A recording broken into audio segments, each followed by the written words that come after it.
Bienvenidos a Lancaster Lab. En el vídeo de hoy vamos a hablar de algo un poquito más diferente a lo que solemos hacer en el canal. Vamos a alejarnos un poquito de las plantas carnívoras, pero solo un poco, porque mirad lo que nos puede suceder. Y vamos a hablar sobre las orquídeas. En este caso tenemos una Phalaenopsis, la cual voy a mostraros los cuidados básicos e imprescindibles para todas las orquídeas, aunque siempre vamos a especificar qué requerimientos tendrán diferentes orquídeas. Es decir, debes investigar o saber cuál es la orquídea que tienes, porque muchos de los cuidados que vamos a hacer en este vídeo, o que te voy a mostrar en este vídeo mejor dicho, no te van a servir para tus orquídeas. Para ello tengo otra solución.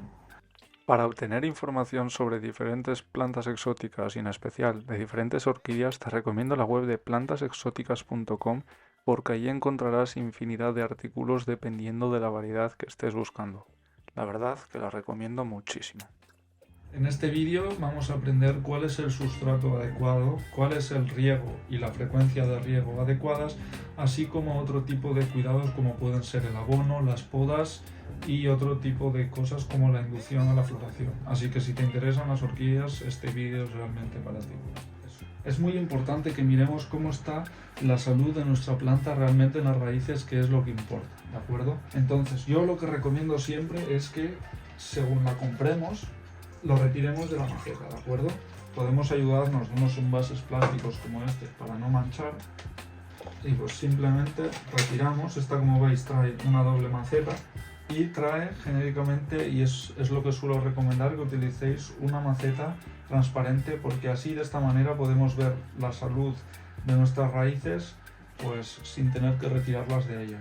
En este caso ya ha empezado a partir, ya que lleva pues toda una temporada en esta maceta sin haberla cambiado, y pues lo que vamos a hacer es simplemente retiramos, como veis, y esta maceta, por lo que veo, incluye corteza de pino.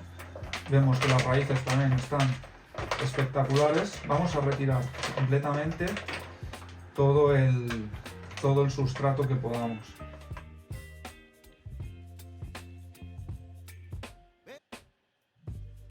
Y nos quedaría algo así. Como veis, tenemos las raíces bastante saludables, aunque ya empiezo a notar, por ejemplo, aquí en esta punta, que es la que estaba tocando en el fondo, que como veis pues empezaba ya a pudrirse debido a que estaba en constante contacto con el fondo. ¿Veis? Aquí también.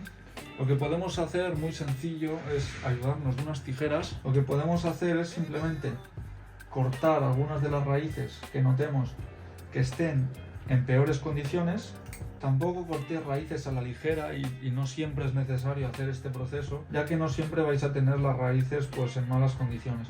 También podéis ver que una de las raíces puede estar seca en la parte más cercana al rizoma, pero no debéis asustaros, ¿vale? Esto es simplemente una leve deshidratación, la cual tiene solución. Muy bien, cultivadores, llegado a este punto lo que tendremos que hacer es conseguir una maceta, aunque sea un poquito más grande que la anterior, y a poder ser que sea transparente para que, como os he dicho antes, que podamos ver su sistema radicular.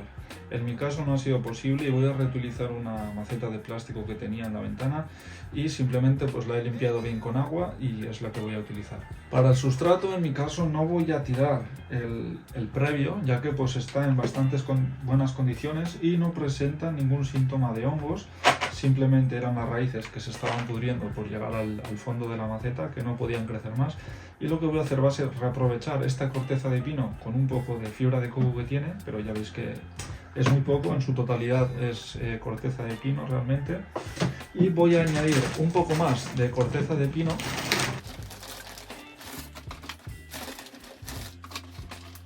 Y también voy a incluir un poco de musgo sphagnum.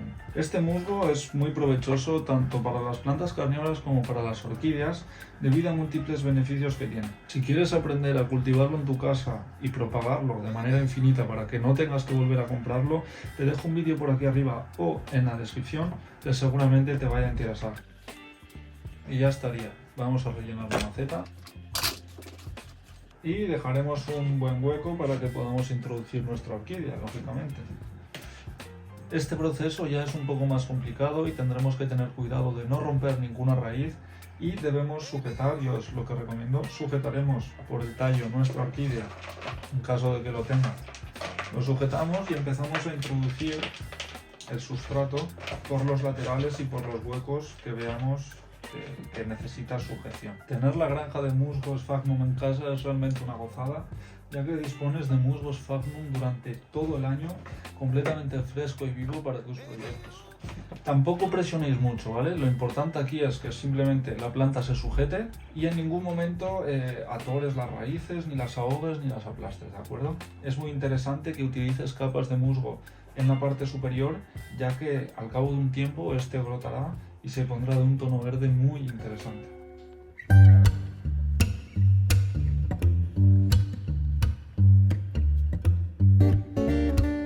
De acuerdo, pues una vez solventado el problema del sustrato, ahora nos viene otro problema, el cual es el riego. Yo lo que recomiendo mucho es que utilicemos el riego por bandeja o el tan conocido riego por inmersión, el cual consiste en que utilicemos una bandeja de riego o un recipiente inferior, el cual rellenaremos con agua y posteriormente colocaremos nuestra orquídea y regaremos. Regamos por arriba, en este caso porque es un trasplante, la acabamos de trasplantar, y vamos a regarla un pelín por arriba para que se asiente y se compacte un poco el sustrato, ¿de acuerdo? Recordar que estamos usando musgo Sphagnum y este también es un ser vivo, el cual debemos regar y mantener como un organismo diferente a la planta. El riego, como ya os he dicho, vamos a intentar hacerlo por inmersión, ¿vale? Este primer riego que hemos hecho es de manera exclusiva, de manera que es como primer riego después del trasplante, como he dicho, para hidratar también el musgo Sphagnum, el cual es otro organismo, y pues dejarle un día o dos sin agua y volver a incluir el agua, ¿vale? No vamos a regar tanto periódicamente como lo hemos hecho ahora, simplemente con que dejemos un dedito o dos, es decir, para que la planta lo absorba de manera inmediata, es lo que vamos a hacer, ¿vale? En cuanto a la luz y ubicación, yo voy a colocar la orquídea en esta sala de estar, la cual ahora en invierno pues solamente recibe un poquito de luz natural durante el día, a las primeras horas de la mañana, desde ese ventanal. Y bueno, voy a colocarla aquí porque bueno, es el único sitio del que dispongo. Y recordar que las orquídeas no necesitan ni favorecerán muchas horas de luz y muchas horas de exponencia al sol directo. Así que pues bueno, de momento este es el lugar que le voy a proporcionar y ya veremos en primavera qué flores nos saca desde aquí. Mirad qué chulada.